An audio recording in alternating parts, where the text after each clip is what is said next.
You're listening to Behind the Bulldogs on News Radio WBRN. Off the left side to the end zone. Touchdown Bulldogs. If I'm even having like a bad day on the course or something, I just look down at it and just feel like thankful that I'm able to be out there. Making sure that we're like where our feet are and we're not thinking about outside distractions.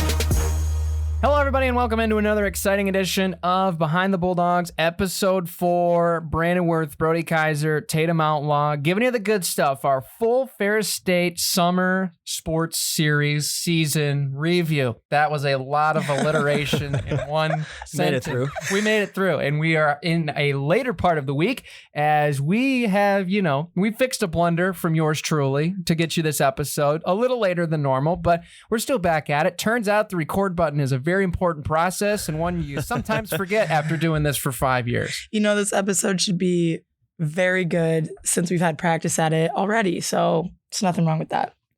Sometimes it's good to peel back the curtain a little bit. People don't always get to see, they just hear the final product. They don't see what goes on behind the scenes. And now they know a little bit about how important the record button is. The record button, it's red. It's very large on the screen. And now I know why sometimes, because it's very easy to miss. But we got a great show for you. We'll break down men's and women's track and field, some standout candidates, or I should say breakout candidates later on in the show, some standouts from this past year. But we'll start right with the prominent part of it, obviously sending an individual to NCAAs and outdoor. But more importantly, I think from the conference perspective, scoring perspective, this was one of the best years in program history in terms of scoring at the GLIAC championships. And as one that has competed in the GLIAC championships, myself in a Bulldog uniform, this conference is one of the best in competing. I think especially there's arguments as far as, as one that has the distance department perspective, maybe out west and the RMAC has the best distance. But overall, the sport of track and field, I truly believe it can't really be beat in the GLIAC.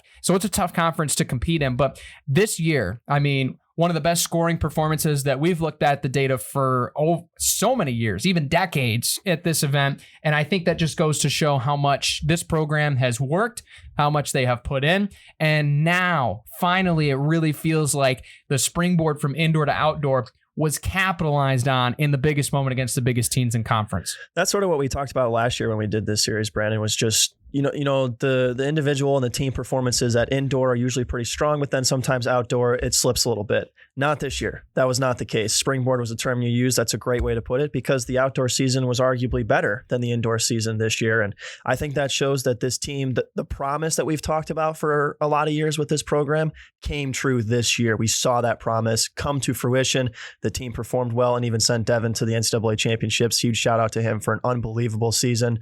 But the team consistency was what got this team the best result in over 2 decades. And I think that means that the corner has been turned. So future's bright. Absolutely. Definitely. Go ahead, Tatum. Go ahead. I was just going to say that consistency is so important, especially throughout their long season, which is really 2 seasons. And, it's really hard and to keep consistent and not only that, but to improve. And I think to see our track team do that this year, it was so fun to keep up with them. There was lots of people stepping up, breaking records. It was just a really great season for them. For sure. School records every week. Every week. You log on FerrisStateBulldogs.com and you see someone else set another school Multiple record. Individual, records, yeah. relay wise, it was impressive to see the school records being set, the individual records, PRs being broken, and just a testament to the hard work and work ethic that this squad has had and the ability for them to stick with it over a couple of years. 100%. And the biggest thing that, talking about Devin, right? We've had him on the show, Tatum, here early on this year. And especially him, Rebecca, all the other track leads we've had, right? We've had Allie DeLoss, Bryce in front of that have been key contributors as well. Cooper Sorensen on the distance side, you saw them compete really well at GLIACs, and we'll obviously get to those here in a little bit. But it really feels like this year, and in particular, there was a cohesion, especially going into, you saw the consistency of scoring around the board. Especially, compared to years past, sprints, jumps really, really contributed. Throws has been very solid for the last couple of years. Distance has obviously seen their success in some individuals. It's always been there, but this was really the year where everything, puzzle pieces wise, came together, connected at the right time when it mattered most. And that's a really hard thing to do, especially in the dry run that we did earlier on this week. the schedule of being in track, it's not one season, it's two. And in cross country, you have 3 consecutively, and you have short breaks. The consistency of health is almost just as important as the consistency of performance success. And I think that was the biggest impressive thing, that everybody stayed with it. Yes, there were injuries along the way. Yes, there were some obstacles to overcome, but this team still showed it by May that the work that they put in September still came through and showed that improvement. It is so impressive to see athletes make it through an entire season, right? Mm-hmm. Just healthy, mental wise. Like, it is so difficult to be a student athlete. And I'm not a student athlete. Okay. You guys both have that experience, but from the outside looking in, it's so tough to do that for 3 seasons, which is what a lot of the track athletes have to do, from cross to indoor to outdoor. Yep. Incredible. It like, never remarkable. And it never seemed like anyone had burnout. And I know you can never really tell what people are going through, but just by having different runners on periodically throughout the school year on our podcast, they all were just as fired up as they were at the start of the season or the start of their last season. They just all were very fired up the entire time, very locked in. They had their eyes on the prize the whole time. So that was just really cool to see. Yeah. And for other sports too, basketball or football or volleyball, you guys train year round, right? Mm-hmm. Like, that doesn't stop either, but you have a start date for your season and roughly when the season will be over. In track and field and cross, okay, you have a start date and then you have an end date. Then you have another start date and another end date. Then you have another start date and another end date. And it's like, I can't even imagine mentally what the preparation and the mindset has to be to put yourself in the best condition to compete for each of those individual seasons, knowing how difficult it is to do that once. Not to mention they all just like run in their free time. All the time. That's all our hobbies do. We don't cards. No, just run. What else do you do? Run. Yeah. It's so impressive. Sometimes it's seriously I walk. so impressive. Sometimes it's vacation. I just walk. No, you don't. That's your stretch. He runs everywhere. I've That's never your seen stretch. him walk to this day. Yeah, exactly. Brandon would leave 2 minutes before his class so that he could run there. That has happened before. That's funny. All my teammates know the struggle of that, but especially, we obviously highlighted Devin 18th at the NCAA championships. Incredible stuff. I mean, we saw especially from him throwing all year, and obviously we'll get to some other individuals here. School record as well in the women's 4x1. I mean, breaking 47 in the GLIAC championships was very impressive. From Zimmerman, Kotaki, Fraley, and DeLoss there. That tandem that ended up breaking it. I mean, Allie as well, one that we've had on the podcast. Yep. Her journey's been incredible, going back from that injury, rehabilitating, being able to perform at the highest level, and breaking a school record in the biggest meet of the year. I mean, in the 100 meter, that's super duper impressive. I mean, Whitney Farrell, got to give a shout out to my fellow steeple people. She continues to crush it in that event. Another great year for her under her belt. Cooper Sorson as well, breaking multiple records from indoor and outdoor, whether it was the mile, whether it was the 3K, the 5K, so on and so forth. Just impressive numbers across the board from all of them. And I mean, we could go through all the top 10 all-time record lists, nominees, broken records. We would need more time on this podcast. We would need to buy more airtime, and I don't have the bills to do that. But I mean, it's just impressive. I mean, week after week, like you guys said, you would go and you would see, and every single meet, something would happen. School record broken, top 5 finish, all of these things. And that's when you know a program is going in the right direction, when you're seeing that. And obviously we'll talk about the schedule and how that really helps here in just a little bit. But individually across the board, not just one department. I think that's the biggest stress. This was really the year we saw it all the way across the board. And I think that really just goes to show that this team can be very dangerous looking into the future. Absolutely. And there's such a good mix too of players returning who have done really good things this year and through their careers, but then also the young players, either freshmen or sophomores, that stepped up this season. And we talk so much about the individual performances, Rebecca Marvin on the women's side. What a season for her. Staple. I mean, just unbelievable what she was able to do. Devin with his individual performances. But then you have young players on both sides in their first or second years who are leading the team in their event, okay? That's not easy to do as someone young on a team coming in with high expectations and to live up to those expectations before building on through your career. So I think there's just such a good blend of young talent, returning players who can lead this team. And I am so excited for next season. I think that, like we said, we've talked a lot about over the past couple of years, the promise is there. The potential is there.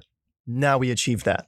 Okay, now we saw the promise. Now we saw the potential. Let's build on it. Let's get better. I think that's so ideal for a team too, to have young talent, older leaders, and then also young people that can come in and just blend right into the team, because you never want to just like graduate people and then be like, oh, we got to rebuild completely. So I think it's nice that they have a ton of young talent that's already taking up leadership roles, because it just makes me really excited for how they're going to do next season, because those people are only going to step up and get better and then lead the younger ones. Absolutely. And the biggest thing, right, you look, at TFers, at ANET, wherever you're finding all these results, VersaBulldogs.com as well, you're seeing the young talent, right, a young core starting to take shape. You're seeing how this, recruiting class is developing, because you look at the top at the 100 and the 200, you got Charlie Sutton up there. He's a freshman, first year of collegiate track, and he's up at the top. You look at some of these others down the line, Josh Langland in the 400, right? Jared Watchhorn in the 800. These are all freshman guys. These are first year collegiate athletes, and I think that just goes to show how impressive, these young classes really performed this year. I think that really goes to show that we're seeing a lot of this young core really start to really run with this, literally and figuratively, in certain events. And I think when you look ahead, that's got to give you really, really a lot of excitement if you're Coach Kelch, Coach Kessler, Coach Lamine, that whole coaching staff. I think that just goes to show that there's a lot, especially the throws as well. They never get enough appreciation as it is, because, they're off just chucking things over in the corner. It seems like, they're not in the oval, which is a shame, because we need more people to see what they're doing. Let the Hunter Richardsons, right? Especially for Devin and that crew, they've been able to throw very well all year. Looking at the men on the women's side as well. Very, very similar story when you look at the top performances all year. Obviously, we mentioned Allie DeLost, right? Her true freshman season as a collegiate athlete. You got sophomores in the mix too, Lacey Zimmerman, Anna Fortier, and all of them as well. Abby Winkle had a great senior season. And I think that goes to show we're seeing this young core, right? And we're going to talk about this young core quite a bit. But the seniority, those top line, experienced athletes across the events have really been able to learn through the ranks last couple of years, go through those growing pains. And the biggest thing that, especially that I've seen, and especially I've seen from a lot of my former teammates that are still there, is that torch is being passed on, and it's being passed on quicker than it ever has been before. And that is a coach's dream, because now that level is intensifying pretty much immediately. Yeah, it's awesome to see when freshmen can come in and make a high impact on any team, right? The athletes in track and field placing top in their event, like you were just mentioning, Brandon, with the couple of the freshmen that you listed off there. The only way that truly happens and can be built upon is if it was the leaders on the team were a part of that process, right? The integration into the team, the teaching of what it's like to be a college athlete. Because so often we see a sophomore slump, right? Where a freshman comes in, overperforms maybe for what they were expected to do, and then kind of falls back a little bit as a sophomore. When you have great leadership that's involved in that process of bringing a freshman along, I think that sophomore slump is less likely to happen. And because both teams, the men's and the women's side, had such great leadership in the freshmen, I don't think it's a fluky thing that they were as good as they were. That just bodes so well for the future. So huge shout out to the freshman class for being as strong as they were performance-wise, but also a bigger shout out maybe to the senior leadership, the junior leadership, who really helped bring those athletes along. For sure. That just got me thinking. I'm really excited to see the freshmen that are coming in this next season. So I don't know, we were just talking about how talented the freshmen were now, who's coming in, it's only going to get better. Yeah, you can look at, as far as, ironically, I just got a notification looking at Ferris Track's XC page online and on Instagram and stuff.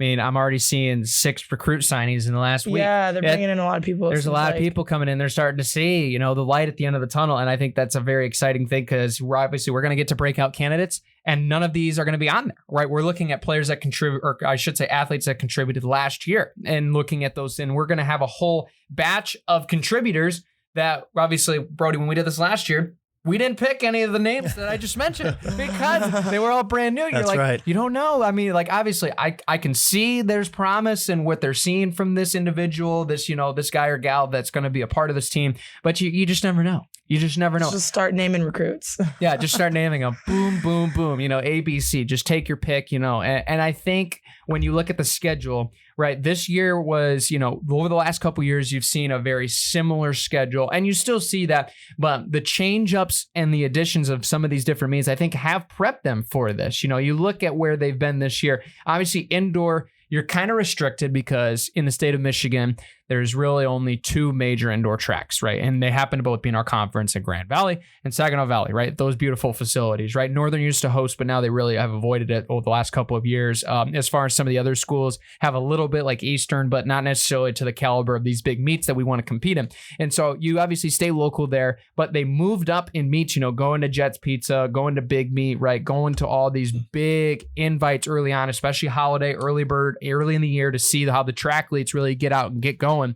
But when you go into outdoor, I mean, they're challenging right out of the gate. They're going to WashU, one of the most coveted distance festivals at the early part of the season, and they're sending individuals to go compete there. They're going to Golden Grizzly to go race against D1 right over in Oakland. They're going to a lot of these big meets at the end of the season on the weekends at Grand Valley, where you're seeing Big Ten guys and gals coming in and racing some of these events. So that really prepares them, and I've experienced it because I have shown that it has worked. At the times of the season when you look at times and development and how the progression goes. But I think this year especially, this was the year that really it got all together. And I'm going to be very curious, just based on the jump from the schedules last year, what Coach Kelsch and company have in mind to even try to go to the next level this coming year. Yeah, we're excited for next season and all the athletes and all the things that the team can achieve. But I'm excited to see how the schedule continues to evolve, because we talked so much about that last season, Brandon, just, the ways that the schedule could change or improve, or maybe not necessarily improve, but just be a little bit different, a little more preparing for later on in the season. And we saw that this year. And what did it lead to? The best finish in nearly 2 decades, over 2 decades. So I think Coach Kelsch is in a very interesting situation, a unique situation of, okay, we performed well at these big meets. Now, how can we improve on that? How can we change it? How can we build it? How can we make it even more challenging so that hopefully in the GLIAC finish again, we can place very well. So the evolution of the schedule, the ability to schedule well in Michigan in April and even late March when things are not cooperating Mother Nature wise, impressive to see. And so I think Coach Kelsch is in a very unique but very fun situation schedule wise. We all know sunshine, baby. We all know strength of schedule is important. So you know that. Yeah, if anyone needs help, Tia knows what she's doing with the strength of schedule there. But it's really important. And I think, as Brody said, they had some tough meets and it definitely helped them out later on in the season. So I'm excited to see what meets they attend this next season and how far they go with that. Yeah, what can they build on? I mean, that's really the goal. That's what you're trying to see. The Central Michigan invite. You mentioned the Davenport Invitational, Brandon, the couple races down at Grand Valley, the Golden Grizzly, the Red Bird. Like these are prestigious meets that we were taking part in this season and performing well. Like we went out there and we did everything that we could to put a best showing on, and I think we did just that. So I can't wait to see what Coach Kelsch is able to do next season. I think he's going to change a couple of things up, make it a little bit more difficult, and people are going to look at the schedule and go, whoa. Well, I think when you set the bar higher and outside of your own expectations, you really surprise yourself to like what you can compete at. So I don't know. We might be even better than we think we are. Yeah. I have to be honest, we're talking about this and I want to go grab my running shoes just talking about it because that's how much excitement it is as an alum. It really is exciting. Yeah. So, but I mean, obviously we've touched on it quite a bit. The progression's been impressive. I mean, you're going to go see the results, and really the impressive thing is the consistency of performance improving over the year. The best times, the best performances of the year are late in April, early in May, just like you like it. And I think there's going to be quite a few shoes to fill this year, especially coming up. I mean, obviously losing some key contributors, right? Especially, on the women's distance side of it. I mean, you're going to be losing quite a bit of prominent contributors up front. Hannah Brock has been a staple in that distance program for years. And her senior season, right? Obviously, you have quite a few juniors, right, with eligibility that we could be back, might not be back, right? This is kind of the last year we're in that, COVID year is still in consideration. Next year it's really going to kind of be back to the way it was pre-COVID, but losing quite a bit there. And obviously Abby Winkle, as we mentioned earlier on, that was a key piece as well. And you're losing a couple leaders as well. And it might not necessarily be immediately, looking right off the page of, these seniors, right, that, might not be at the top of the table, but you still have some prominent leaders and, these consistent staples on either side, like especially looking at the men's side. I know you got quite a few seniors that I've been told they're coming back. Some of them are coming back, and it's really exciting, to see and hear that them coming back. But those staples as well. I mean, especially, you look at it like a Noah Griffith that competed really well as a freshman right out of the gate and continued that as a senior, including winning a dog show award that he told me he was not ready to win, but just somehow won it as well. You have a lot of those other people in the distance, right? Especially Bryson Fronto was a guy that's been a big leader for that program, and excited to see what his future has in store for him. So I think it's going to be, there's quite a few shoes to fill, especially, looking at on the women's side, distance and throws is probably going to be the one to look at. Quite a few in jumps and sprints as far as that department goes. A lot of good things there. On the men's side, you got a lot of sprints, got a lot of jumps is one they're going to probably have to fill quite a bit, just based on the numbers and what I'm seeing as far as from the roster is concerned. Just a lot of bodies to fill there. Maybe a couple throwers as well. Distance will lose a couple, but overall they got a lot of sprints. That's a good problem to have because we've had the problem of not enough for the last couple of years, and it's good for that not to be a problem anymore. Yeah, and again, I think when you talk about the roster, it's all about how can we continue to improve this, and it doesn't necessarily always look good at the end of a season, right? People from the outside are looking in, saying, "Uh-oh, what's going to happen next year?" But there's always a plan. There's young athletes that'll step up. There's young people coming into the program that'll be ready to make a day one impact. So, I think roster construction, while if it's not addressed, sure, it could become a problem, but I have faith in the coaching staff and faith in the team that they're going to figure it out. And when you have a promising and a successful season the way that we did this year, those sort of things just tend to figure themselves out. So, outside perspective looking in, maybe you're kind of questioning what's going on, but I'm not really worried about that so much. I think the team culture is in a really good spot, and that just tends to mean that there's young athletes who will step up into those positions that need to be filled. I agree completely. I have full trust in our team and our coach, and I think we're the type of program where we're just only getting better where we're at right now. So I think we'll be fine. Absolutely. All right, it's that time. Breakout candidates. Everybody's been waiting. There, we're going to give them to you. I've been told that I'm not going first, that you guys are ready to rock and roll here.